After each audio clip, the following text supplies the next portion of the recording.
Hey guys, welcome to ஐக்கிய academy. நாம் இன்றைக்கி இந்த வீடியோவில் என்ன பார்க்க போகிறோம் அப்படின்னா எஸ்ஏக்கான டிஸ்கஷன் தான் பார்க்க போகிறோம். காலையிலே நம்ம வாட்ஸ்அப் குரூப்பில் நம்ம கொஷின்ஸ் ஷேர் பண்ணியிருப்போம். புரியுதா? அந்த வாட்ஸ்அப் குரூப்பில் ஜாயின் பண்ணாதவங்க கீழே டிஸ்கிரிப்ஷனில், இந்த வீடியோ கீழே உள்ள டிஸ்கிரிப்ஷனில் லிங்க் இருக்குது, அதை கிளிக் பண்ணி ஜாயின் பண்ணிக்கோங்க. ஓகேவா? வாங்க, இன்றைக்கி 15 கொஷின்ஸ் இருக்குது. அந்த 15 கொஷின்ஸோட எக்ஸ்ட்ரா டேட்டா பாயிண்ட்ஸ் அப்படிங்கிறத எக்ஸாம் பாயிண்ட் ஆஃப் வியூவில் மோஸ்ட் இம்பார்ட்டன்ட் அப்படிங்கிறதுல நம்ம டிஸ்கஸ் பண்ணலாம். ஓகேவா? பாருங்கள், ஃபஸ்ட்டு கொஷின் என்ன கேட்டிருக்காங்க அப்படின்னா, which among the following is called the father of local self government? கீழ்கண்டவர்கள் யார் உள்ளாட்சி அமைப்பின் தந்தை என அழைக்கப்படுகிறது அப்படிங்கிறத கேட்டிருக்காங்க. யார்? நமக்கு நல்லாவே தெரியும். யார் சார் அப்படின்னா, யார்? ரிப்பன் பிரபு. ஓகேவா? ரிப்பன் பிரபு அப்படின்னு சொல்லுவாங்க. ரிப்பன் எங்கள் அப்பன் அப்படின்னு சொல்லுவோம். புரியுதா? ரிப்பன் பிரபு அப்படின்னு சொல்லுவாங்க. ரிப்பன் பிரபு எங்கள் அப்பன் அப்படிங்கிறத சொல்லுவாங்க. சென்னையில் உள்ள பில்டிங், புரியுதா, முனிசிபல் ஆஃபீஸ், அந்த பில்டிங் இருக்குது பார்த்தீங்களா, municipal corporation, greater Chennai corporation, அந்த பில்டிங்க்கு இவரோட பேர் தான் சூட்டப்பட்டிருக்கு. ரிப்பன் பிரபு அப்படிங்கிற பேர் தான் சூட்டப்பட்டிருக்கு. புரியுதா? ஓல்டஸ்ட் முனிசிபாலிட்டி அப்படிங்கிற பழமையான நகராட்சி அப்படிங்கிறது, முனிசிபாலிட்டி அப்படிங்கிறது எதை அழைப்போம் அப்படின்னா மெட்ராஸ் முனிசிபாலிட்டி அப்படின்னு சொல்லுவோம். 1688 என்ன பண்ணியிருப்பாங்க அப்படின்னா அதை தொடங்கியிருப்பாங்க. ஓல்டஸ்ட்டு முனிசிபாலிட்டி அப்படின்னு சொல்லுவோம். புரியுதா? நெக்ஸ்ட்டு ஆப்ஷன் ஏல அந்த கர்சன் இருக்காரா, லார்ட் கர்சன், அவரை பற்றி அவர் காலகட்டத்தில் முக்கியமான எக்ஸாம் பாயிண்ட் ஆஃப் வியூவில் ஒரு டேட்டா என்ன அப்படின்னா, லார்ட் கர்சன் அப்படிங்கிறவர் தான் வங்கப்பிரிவினை அப்படிங்கிறத பிரிச்சிருப்பார். பார்ட்டிஷன் ஆஃப் பெங்கால் அப்படின்னு சொல்லுவோம். பார்ட்டிஷன் ஆஃப் பெங்கால் அப்படிங்கிறத அவர் தான் அதை என்ன பண்ணியிருப்பார். புரியுதா? லார்டு கர்சன் அப்படிங்கிறது அக்டோபர் 16, 1905 காலகட்டத்தில் என்ன பண்ணியிருப்பாங்க, வங்க பிரிவினை அப்படிங்கிறவரை பிரிச்சிருப்பாங்க. இந்து மக்கள், முஸ்லீம் மக்கள் அப்படிங்கிறத பிரிச்சிருப்பார். பின்னால் 1911 வங்க இணைப்பு, அதன் பெரிய போராட்டமாக வங்க இணைப்பு அப்படிங்கிறத நடத்தியிருப்பாங்க. நெக்ஸ்ட்டு ஆப்ஷன் சியில் என்ன சார் இருக்குது அப்படின்னா, அதையும் பார்த்துக்கலாம். ஆப்ஷன் சியில் லார்ட் கேனிங் அப்படிங்கிறவர் இருக்கார். லார்ட் கேனிங் அப்படிங்கிறவர் என்ன பண்ணியிருப்பாங்க அப்படின்னா, 1857 ரிவோல்ட் இருக்குது பார்த்தீங்களா, 1857 பெருங்கிளர்ச்சி, அந்த பெருங்கிளர்ச்சியை ஒடுக்கப்பட்டவர் லார்ட் கேனிங் அப்படிங்கிறத சொல்லலாம். நெக்ஸ்ட்டு ஆப்ஷன் டியில் லார்ட் லிட்டன் அப்படிங்கிறாங்க. லிட்டன் பிரபு அப்படின்னு சொல்லுவாங்க. அவர் காலகட்டத்தில் முக்கியமாக கொண்டு வந்தது அப்படின்னா வெர்னாகுலர் ப்ரெஸ் ஆக்ட், வெர்னாகுலர் பத்திரிகை சட்டம் அப்படிங்கிற சொல்லுவாங்க. வெர்னாகுலர் ப்ரெஸ் ஆக்ட் அப்படின்வாங்க. 1878 கொண்டு வந்திருப்பாங்க. வெர்னாகுலர் பத்திரிகை சட்டம் அப்படின்னு சொல்லுவாங்க. லார்ட் லிட்டன் பிரபு அப்படிங்கிறவர் தலைமையில் தான் என்ன பண்ணியிருப்பாங்க அப்படின்னா கொண்டு வந்திருப்பாங்க. ஓகேவா? இப்போ இதுக்கு ஆன்சர் என்ன சார் அப்படின்னா, லார்ட் ரிப்பன் தான் கரெக்டான ஆன்சர். லார்ட் ரிப்பன் அப்படிங்கிறது தான் கரெக்டான ஆன்சர். ஓகேவா? வாங்க நெக்ஸ்ட் கொஷின் பார்த்துடலாம். நெக்ஸ்ட்டு ஒரு மேட்ச் ஷீட். புரியுதா? மேட்ச் ஷீட்டு நல்லா பாருங்கள். புரியுதா? தமிழ்லேயும் பாருங்கள். Balwant Rai Mehta committee, GVK Rao committee, Ashok Mehta committee, LM Singhvi committee. இந்த கமிட்டியில் என்ன எதுக்காக போடப்பட்ட கமிட்டி அப்படிங்கிறத பார்த்தோம் அப்படின்னா, எல்எம் சிங்வி, பல்வந்த் ராய் மேத்தா, அசோக் மேத்தா, இது மாதிரிலாம் எல்லாமே பஞ்சாயத்து ராஜ், பஞ்சாயத்து அமைப்புகளுக்காக, உள்ளாட்சி அப்படிங்கிற சொல்லக்கூடிய பஞ்சாயத்து அமைப்புகளுக்காக போடப்பட்ட கமிட்டிஸ் தான் இந்த கமிட்டிலாம் எல்லாமே. புரியுதா? நம்ம பார்த்துருப்போம் அட்டவணை 11 மற்றும் 12 அப்படிங்கிறது பஞ்சாயத்து மற்றும் முனிசிபாலிட்டி அப்படிங்கிறத சொல்லக்கூடியது அப்படிங்கிறத பார்த்துருப்போம். பஞ்சாயத்து மற்றும் முனிசிபாலிட்டி அப்படிங்கிற சொல்லக்கூடியது தான் 11 மற்றும் 12வது அட்டவணை. அதில் சில சேஞ்சஸ்லாம் நிறைய கொண்டு வந்திருப்பாங்க. ஒவ்வொரு குழுக்கள் மூலம் பரிந்துரைச்சு அதுக்கப்புறம் தான் நம்மளுக்கு கொண்டு வந்திருப்பாங்க. அதன்படி பார்த்தோம் அப்படின்னா ஃபஸ்ட்டு என்ன சார் அப்படின்னா, பல்வந்த் ராய் மெகத்தா கமிட்டி அப்படின்னு சொல்லுவாங்க. பல்வந்த் ராய் மேத்தா கமிட்டி அப்படிங்கிறது எப்போ சார் அப்படின்னா 1957 போடப்பட்ட கமிட்டி. நெக்ஸ்ட் என்ன சார் அப்படின்னா, GVK Rao committee. GVK Rao committee எப்போ போட்டிருப்பாங்க? 1985. புரியுதா? நெக்ஸ்ட் அசோக் மேத்தா கமிட்டி அப்படிங்கிறது ஆப்ஷன், அதாவது 4வது இதில் உள்ளது. ஓகேவா? நெக்ஸ்ட் எல்எம் சிங்வி கமிட்டி அப்படிங்கிறது எப்படின்னா 1986. அப்போது கரெக்டான ஆன்சர் அப்படின்னா, ஃபஸ்ட்டு இதுக்கு 3, ரெண்டாவது இதுக்கு 1, அடுத்து 4, அடுத்து 2, 3142. ஆப்ஷன் சி தான் இதற்கு கரெக்டான ஆன்சர். ஓகேவா? ஆப்ஷன் சி தான் இதுக்கு கரெக்டான ஆன்சர். 3124 அப்படிங்கிறது. ஓகேவா? பஞ்சாயத் ராஜ் அப்படிங்கிறதுக்கு போடப்பட்ட கமிட்டி. பல்வந்த் ராய் மேத்தா கமிட்டி அப்படிங்கிறது பார்த்தோம்னா 3 டயர் கவர்மெண்ட் அப்படிங்கிற போடப்பட்டதுக்காக கமிட்டின்னு சொல்லுவாங்க. புரியுதா? 3 அடுக்கு பஞ்சாயத்து முறை அப்படின்னு சொல்லுவாங்க. அதற்காக போடப்பட்டது தான் பல்வந்த் ராய் மேத்தா. புரியுதா? கிராம சபா, ஜில்லா பரிசித், புரியுதா, அதுக்கப்புறம் கிராம பஞ்சாயத் அப்படிலாம் சொல்லுவாங்க. அதுதான் 3 அடுக்கு முறைகள் அப்படிங்கிறத சொல்லக்கூடியது. இதுதான் கான்ஸ்டியூஷனல் ப்ரொவிஷன், அரசியலமைப்புக்கு ஒரு அங்கீகாரம் கொடுத்த கமிட்டி அப்படிங்கிறது எந்த கமிட்டி அப்படின்னு சொல்லுவோம் அப்படின்னா, எந்த கமிட்டி அப்படின்னா எல்எம் சிங்வி கமிட்டி. ஓகேவா. எல்லாம் சிங்வி கமிட்டி தான் என்ன பண்ணியிருப்பாங்க அப்படின்னா கான்ஸ்டியூஷனல் ப்ரொவிஷன் அப்படிங்கிறத கொடுக்கப்பட்ட கமிட்டி. மேக்னா கர்ட்டா மகாசாசனம், பஞ்சாயத்து ராஜின் மகாசாசனம் என அழைக்கக்கூடியது எதை சொல்லுவோம் அப்படின்னா பல்வந்த் ராய் மெகதா குழு அப்படிங்கிறத சொல்லுவாங்க.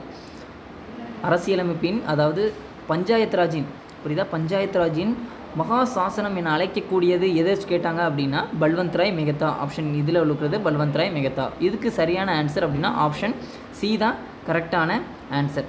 ஓகேவா. ஓகே, நெக்ஸ்ட் கொஸ்டின் பார்த்துடலாமா. வாங்க. Next, the panchayat raj system was first adopted by the state. Panchayat raj அமைப்பு முதலில் எந்த மாநிலம் ஏற்றுக்கொள்ளப்பட்டது அப்படிங்கிறத கேட்டிருக்காங்க. நமக்கு நல்லாவே தெரிஞ்ச கொஸ்டின்ஸ் தான் புரியுதா.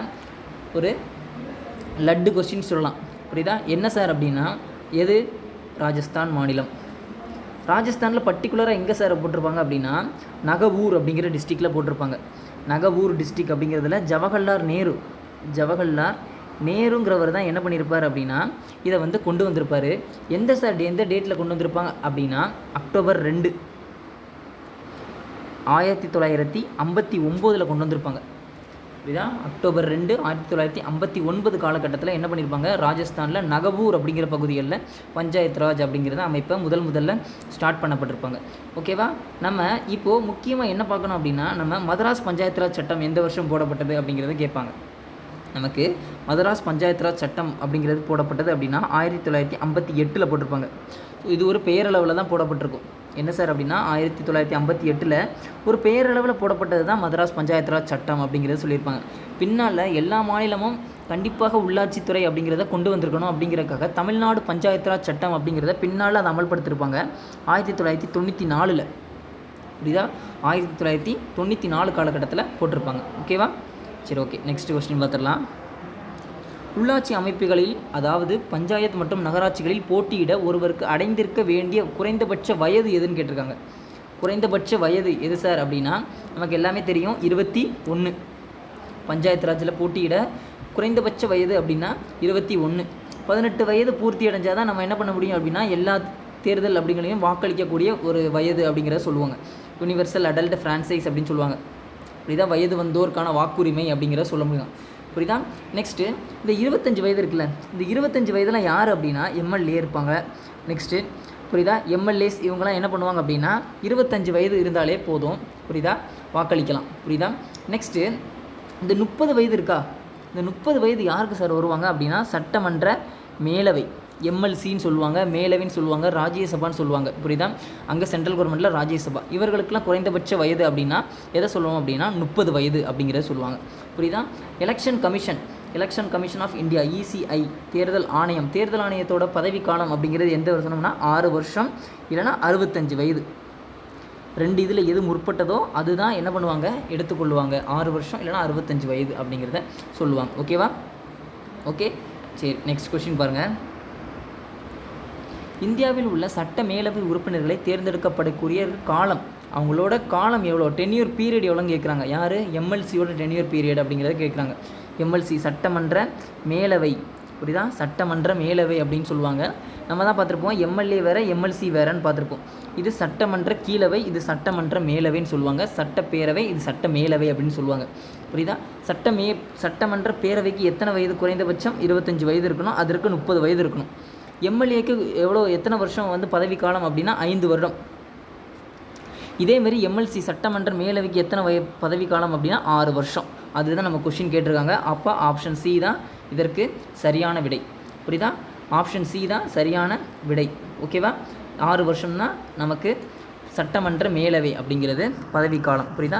சட்டமன்ற மேலவை தமிழ்நாட்டில் எப்பொழுது ஒழிக்கப்பட்டது அப்படிங்கிறத நீங்கள் கமெண்ட்டில் சொல்லுங்கள். புரியுதா.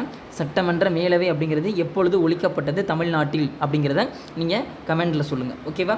எம்ஜிஆர் பீரியடில் ஒழிச்சிருப்பாங்க. புரியுதா. எம்ஜிஆர் பீரியடில் சட்டமன்ற மேலவை வந்து என்ன பண்ணியிருப்பாங்க அபாலிஷ் பண்ணியிருப்பாங்க. புரியுதா. எந்த வருஷம் ஒழிக்கப்பட்டது அப்படிங்கிறத நம்ம எஸ்ஐ TNUSRBயில் ஒரு முக்கியமான கொஷின்ஸு, அது என்னன்னு சொல்கிறத நீங்கள் கமெண்ட்டில் லீவ் பண்ணிட்டு போங்க. ஓகேவா. நெக்ஸ்ட்டு ஒரு ஸ்டேட்மெண்ட் வைஸ் கொஸ்டின்ஸ். ஓகேவா. இங்கிலீஷ் மீடியம் ஸ்டூடெண்ட்ஸ் இங்கிலீஷ்லேயும் பார்த்துக்கோங்க. அப்படியே நான் தமிழில் ஷோ பண்ணுறேன்.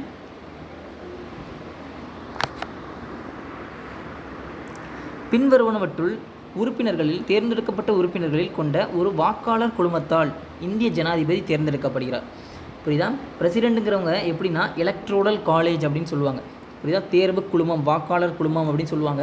அதன் மூலியமாக தான் என்ன பண்ணுவாங்க அப்படின்னா இந்த ஜனாதிபதி, குடியரசுத் தலைவர் அப்படிங்கிறவரை தேர்வு பண்ணுவாங்க. புரியுதா? ஜனாதிபதி அப்படிங்கிறவரை குடியரசுத் தலைவரை தேர்வு பண்ணுவாங்க. குடியரசுத் தலைவரை பற்றி தேர்தல் அப்படின்னு சொல்லக்கூடிய எந்த கான்ஸ்டியூஷன், எந்த அரசியலமைப்பில் சொல்லியிருக்காங்க அப்படின்னா ஆர்டிகல் 54. குடியரசு தலைவரோட தேர்தல் முறை, தேர்தல் எப்படி இருக்கணும் அப்படிங்கிறத சொல்லியிருப்பாங்க. அவருக்கு எந்த மாதிரி முறைகள்லாம் தகுதி இருக்கணும் அப்படிங்கிறத ஆர்டிகல் 58 சொல்லியிருப்பாங்க. புரியுதா? அப்படின்னா ஆர்டிகல் 58.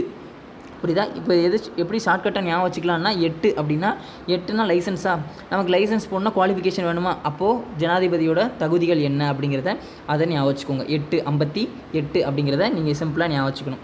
புரியுதா? நெக்ஸ்ட்டு தேர்தலுக்கு 54. அது எப்படி சார் ஞாபகம் வச்சுக்கலாம்? இல் 4 எழுத்து வருதா, அதனால் தேர்தல் அப்படிங்கிறத 4 லெட்டர் வரும், அப்போ 54 அப்படிங்கிறத நீங்கள் ஞாபகம் வச்சுக்கலாம். புரியுதா? நெக்ஸ்ட்டு நம்ம இப்போ கொஷின்குள்ளே வாங்க. என்ன கேட்டிருக்காங்க? ஜனாதிபதியின் தேர்தல் முறை, தேர்ந்தெடுக்கும் முறையில் யார் யாரெல்லாம் பங்கு கொள்வாங்க அப்படிங்கிறதான் கேட்டிருக்காங்க. புரியுதா? நாடாளுமன்ற இரு அவைகளுமே பார்ட்டிசிபேட் பண்ணுவாங்க. லோக்சபா, ராஜ்யசபான்னு 2 அவைகள் இருக்காங்க. அவங்க இதில் தேர்ந்தெடுக்கப்பட்ட உறுப்பினர்கள் மட்டும்தான் பார்ட்டிசிபேட் பண்ணுவாங்க. புரியுதா? நியமிக்கப்பட்ட உறுப்பினர்கள் பார்ட்டிசிபேட் பண்ண மாட்டாங்க. ஓகேவா? நெக்ஸ்ட் என்ன சார் அப்படின்னா மாநில சட்ட பேரவைகள் வருவாங்க. ஓகேவா? மாநில சட்டப்பேரவைகள் வருவாங்க. நெக்ஸ்ட்டு எக்ஸப்ஷன் 2 சட்டப்பேரவைகள் மட்டும்தான் எக்ஸப்ஷன். எந்த இது அப்படின்னா டெல்லி மற்றும் புதுச்சேரி. நமக்கு என்ன கேட்டிருக்காங்க? எது சரியான பதில் தான் கேட்டிருக்காங்க. புரியுதா? அதற்கு என்ன அப்படின்னா 1, 2, 4. புரியுதா? 1, 2 மற்றும் 4 அதுதான் சரியான விடை. புரியுதா? ஆப்ஷன் சி தான் இதற்கு சரியான விடை. புரியுதா? தேர்ந்தெடுக்கப்பட்ட உறுப்பினர்கள் வந்து 2 அவையில் உள்ள உறுப்பினர்களும் வருவாங்க. அதுவும் தேர்ந்தெடுக்கப்பட்ட உறுப்பினர்கள் தான், நியமன உறுப்பினர்கள் வரமாட்டாங்க. புரியுதா? அவர் பதவி நீக்கம் பண்ணும்போது தான் நியமன உறுப்பினர்களும் சேர்ந்து வருவாங்க. ஓகேவா? சரி, ஓகே.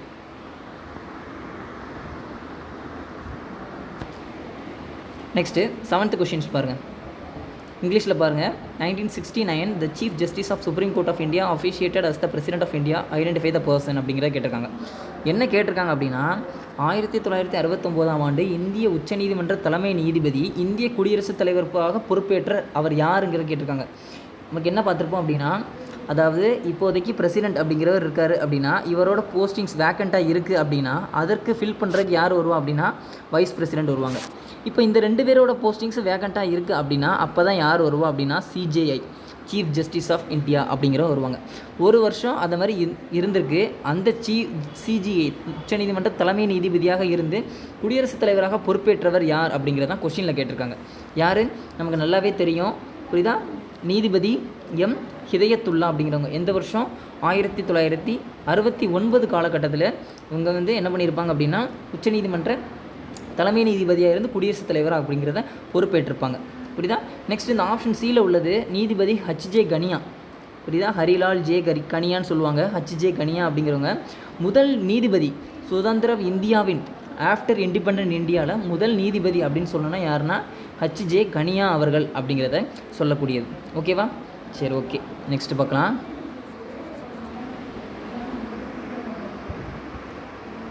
நெக்ஸ்ட்டு பாருங்கள். குடியரசுத் தலைவரை பதவி நீக்க செய்வதற்கு நடைமுறையில் இந்திய அரசியலமைப்பு சட்டத்தின் எந்த பிரிவு கூறுகிறது? குடியரசுத் தலைவரை இம்பீச்மெண்ட் பண்ணுறதுக்காக, பிரசிடெண்ட்டை இம்பீச்மெண்ட் பண்ணுறதுக்காக நம்ம கான்ஸ்டியூஷனில் ஆர்டிக்கல் என்னது மென்ஷன் பண்ணுறாங்க அப்படிங்கிறதான் கேட்டிருக்காங்க. புரியுதா? நம்ம தான் பார்த்துருப்போம். குடியரசுத் தலைவரை தேர்ந்தெடுக்கும் முறை, மறைமுக தேர்தல் முறை அப்படிங்கிறத பார்த்துருப்போம். புரியுதா? அங்கே வந்து எப்படின்னா அதாவது தேர்ந்தெடுக்கப்பட்ட உறுப்பினர்கள் மட்டும்தான் வருவாங்க. புதுச்சேரி மற்றும் டெல்லி யூனியன் பிரதேசத்தில் சட்டப்பேரவை மற்றும் உறுப்பினர்கள் தான் வருவாங்க. மற்றபடி நியமிக்கப்பட்ட உறுப்பினர்கள் அப்படிங்கிறவங்க வரவே மாட்டாங்க. புரியுதா? இப்போ என்ன கேட்டிருக்காங்க? பதவி நீக்கம் செய்யும் முறையை தான் கேட்டிருக்காங்க. நமக்கு இதில் என்ன ஆன்சர் அப்படின்னா ஆப்ஷன் சியில் உள்ளது தான். ஆர்டிகல் 61 அப்படி தான் என்ன பண்ணுவாங்க அப்படின்னா குடியரசுத் தலைவரை பதவி நீக்கம் அப்படிங்கிறத பற்றி சொல்லக்கூடியது. புரியுதா? ஆர்டிகல் 78 என்ன சார் சொல்லுது அப்படின்னா குடியரசுத் தலைவரின் பிரதிநிதியாக பிரதமரின் கடமை. குடியரசுத் தலைவர் அப்படிங்கிறவர் இருக்கிறார் அப்படின்னா அவரோட பிரதிநிதியாக ரெப்ரசன்டேட்டிவாக பிரதமரின் கடமை அப்படிங்கிறத சொல்லக்கூடியதான் 78 அப்படிங்கிற சொல்லுவாங்க. புரியுதா? நெக்ஸ்ட்டு ஆர்டிகல் 88 என்ன சார் சொல்லுது அப்படின்னா அதையும் பார்த்துடலாம். 88 அப்படிங்க என்ன சொல்லுது அப்படின்னா அமைச்சர்கள் மற்றும் இந்திய அரசாங்க தலைமை வழக்கறிஞர். புரியுதா? அமைச்சர்கள் இருக்காங்கல்ல, கேபினட் மினிஸ்டர்ஸ் இருக்காங்கல்ல, அந்த மினிஸ்டர்ஸும் அப்புறம் தலைமை வழக்கறிஞர் இருக்காங்கள்ல, இந்தியா அரசாங்க தலைமை வழக்கறிஞர் இருக்காங்கள்ல, அவங்களோட பார்லிமெண்ட்டில் அவங்களோட பவர்ஸ், அவங்களோட உரிமை, அதை பற்றி சொல்லக்கூடியதான் ஆர்டிகல் 88 சொல்லியிருப்பாங்க. ஓகேவா? ஆர்டிகல் 88 அதை பற்றி தான் சொல்லியிருப்பாங்க. ஓகேவா? சரி, ஓகே. நெக்ஸ்ட் கொஸ்டின் பார்க்கலாம். ஒரு சிம்பிள் கொஸ்டின் தான். குடியுரிமை சட்டம் எப்பொழுது நிறைவேற்றப்பட்டது? 1955. புரியுதா? குடியுரிமை சட்டம் அப்படின்னு சொல்லுவாங்க. சிட்டிசன்ஸ் அப்படிங்கிறது யூகே அந்த நாட்டிலேருந்து நமக்கு வந்து சிட்டிசன் அப்படிங்கிறது பெறப்பட்டிருக்கும். 9 முறை தலா திருத்தப்பட்டிருப்பாங்க. புரியுதா? 9 முறை திருத்தப்பட்டிருப்பாங்க. புரியுதா? 5 வழியில் பெறலாம், 3 வழிகளில் இழக்கலாம். புரியுதா? 5 வழியில் பெறலாம், 3 வழியில் என்ன பண்ணலாம்? குடியுரிமை அப்படிங்கிறத இழக்கலாம் அப்படிங்கிறத சொல்லியிருப்பாங்க. இழக்கிறது 3 வழி அப்படின்னா டெப்ரிவேஷன், டெர்மினேஷன், ரீயூனிசேஷன் சொல்லுவாங்க. பெறுறது அப்படின்னா by birth, descent, registration, incorporation of territories அப்படிங்கிறத அந்த ஒரு 5 வழிகளில் சொல்லுவாங்க. ஓகேவா? ஓகே, சரி பாருங்கள். Next part 4 of the Indian constitution contain the provision of.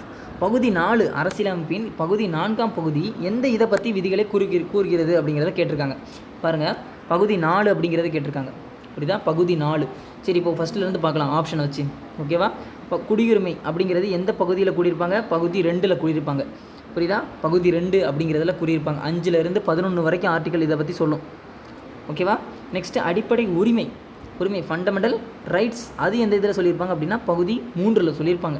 புரியுதா? அடுத்து 12லேருந்து 35 வரைக்கும் அது சொல்லக்கூடியது அப்படிங்கிறத சொல்லலாம். நெக்ஸ்ட்டு தேர்தல் அப்படிங்கிறது அது 15ல் சொல்லியிருப்பாங்க.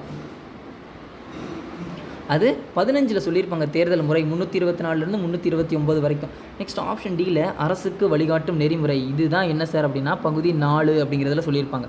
36லேருந்து 51 வரைக்கும் சொல்லக்கூடியது தான் என்ன சார் அப்படின்னா டிபிஎஸ்பி அப்படின்னு சொல்லுவாங்க. அயர்லாந்துலேருந்து நம்ம பெறப்பட்டிருப்போம். அரசுக்கு வழிகாட்டும் நெறிமுறை அப்படிங்கிறத சொல்லுவாங்க. புரியுதா? அதை தான் டிபிஎஸ்பி அப்படிங்கிறத சொல்லுவாங்க. காந்தியன் பிரின்சிபல், சோசியல் பிரின்சிபல், அது மாதிரிலாம் 3 பிரின்சிபல். சோசியலிஸ்ட்னா அப்புறம் லிபரல், இன்டலெக்சுவல் அப்படிங்கிறது 3 பிரின்சிபலாக அதை வந்து பிரிக்கப்பட்டிருக்கும் அப்படிங்கிறத பார்த்துருப்போம். இதற்கு சரியான விடை அப்படின்னா ஆப்ஷன் டியில் உள்ளதான் கரெக்ட். ஓகேவா? சரி, நெக்ஸ்ட் கொஸ்டின் பார்க்கலாம். Who appoint the acting chief justice of supreme court? உச்சநீதிமன்றத்தில் தற்காலிக தலைமை நீதிபதியை யார் நியமனம் செய்கிறார்? தற்காலிக நீதிபதி அப்படிங்கிறத சொல்லுவாங்க. டெம்பரவரி அப்படிங்கிறத சொல்லலாம், இல்லைனா ஆக்டிங் அப்படிங்கிறத சொல்லலாம். யார் சார் அப்பாயின்மெண்ட் பண்ணுவா? நமக்கு தெரியும், சென்ட்ரல் கவர்மெண்ட் வந்தாலே முக்கியமான போஸ்டிங்ஸ்லாம் யார் பண்ணுவா? பிரசிடென்ட், குடியரசுத் தலைவர் அப்படிங்கிறது தான் பண்ணுவார். புரியுதா? துணை நீதிபதி நியமனம், அதை பற்றி சொல்லக்கூடிய ஆர்டிகல் என்ன சார் அப்படின்னா 126. புரியுதா? தலைமை நீதிபதி அப்படின்னு சொல்லுவாங்க.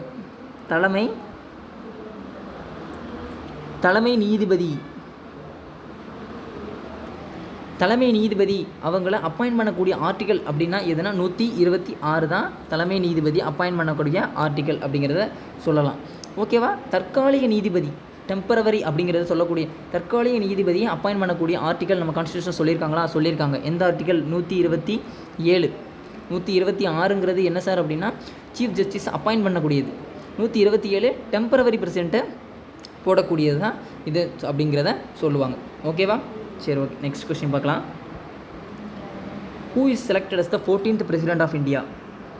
இந்தியாவில் 14வது குடியரசுத் தலைவர் அப்படிங்கிறவர் யார் அப்படிங்கிறத கேட்டிருக்காங்க. யார்? நமக்கு நல்லாவே தெரியும். தற்பொழுது 15வது குடியரசுத் தலைவர் அப்படிங்கிறவங்க திருமதி திரௌபதி முர்மு அவர்கள் அப்படிங்கிறவங்க இருக்கிறாங்க. இதற்கு முன்னாடி யார் சார் இருந்திருப்பா அப்படின்னா ராம்நாத் கோவிந்த் அவர்கள் தான் இருந்திருப்பாங்க. புரியுதா? ராம்நாத் கோவிந்த் அவர்கள் தான் என்ன பண்ணியிருப்பாங்க அப்படின்னா இருந்திருப்பாங்க. ஆப்ஷன் ஏல உள்ளவர் எத்தனாவது குடியரசுத் தலைவராக இருந்திருப்பார் அப்படின்னா 11வது குடியரசுத் தலைவராக இருந்திருப்பார். ஏபிஜே அப்துல் கலாம் அப்படிங்கிறவர் சொல்லுவாங்க. நெக்ஸ்ட்டு 12வது குடியரசுத் தலைவராக யார் சார் இருந்திருப்பா அப்படின்னா அவர் தான் பிரதீபா பட்டேல் அப்படிங்கிறவங்க 12வது குடியரசுத் தலைவராக இருந்திருப்பாங்க. 13 பிரணாப் முகர்ஜி, 14 தான் ராம்நாத் கோவிந்த் அவர்கள் இருக்காங்க. அதுதான் நம்ம கொஸ்டினில் கேட்டிருக்காங்க. 15 திரௌபதி முர்மு அவர்கள் அப்படிங்கிறவங்க இருக்கிறாங்க. புரியுதா? Okay. Next which committee recommends for the சிவிசின்னு சொல்லுவாங்க. சென்ட்ரல் விஜிலன்ஸ் கமிஷன், மத்திய புலனாய்வு ஆணையத்தை எந்த குழு பரிந்துரை செய்தது அப்படிங்கிறத கேட்டிருக்காங்க. புரியுதா? எந்த குழு? பாராளுமன்ற குழுவா, நிதிக்குழுவா, சந்தானம் குழுவா, மேத்தா குழுவா அப்படிங்கிறத கேட்டிருக்காங்க. நமக்கு கரெக்டான ஆன்சர் அப்படின்னா ஆப்ஷன் சியில் உள்ள சந்தானம் கமிட்டி அப்படிங்கிறத சொல்லுவாங்க. சந்தானம் கமிட்டி எந்த வருஷம் போடப்பட்டிருப்பாங்க? 64 காலகட்டத்தில் போடப்பட்டிருப்பாங்க. இதன் மூலியமாக தான் என்ன பண்ணியிருப்பாங்க அப்படின்னா சிவிசியும் CBI, central bureau of investigation அப்படிங்கிறத ரெண்டுமே ஸ்டார்ட் பண்ணியிருப்பாங்க. இந்த சந்தானம் குழு அப்படிங்கிற ரெக்கமெண்டேஷன் மூலியமாக தான் ஸ்டார்ட் பண்ணியிருப்பாங்க. ஓகேவா?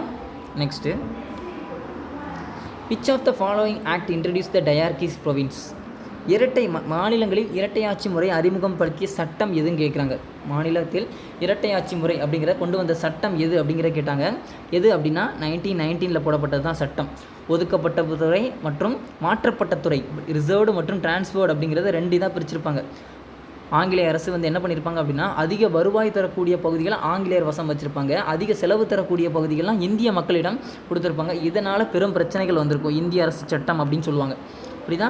1909 என்ன சார் அப்படின்னா, முஸ்லீம்களுக்கு தனி இடஒதுக்கீடு, செப்பரேட் எலக்ட்ரோடு அப்படிங்கிறத அவங்களும் ஒரு கோரிக்கை வச்சுருப்பாங்க. புரியுதா? அதுக்கப்புறம் முக்கியமான ஒரு சட்டம் 1935 கவர்மெண்ட் ஆஃப் இந்தியா ஆக்ட். புரியுதா? இந்திய அரசு சட்டம் அப்படிங்கிற சொல்லுவாங்க.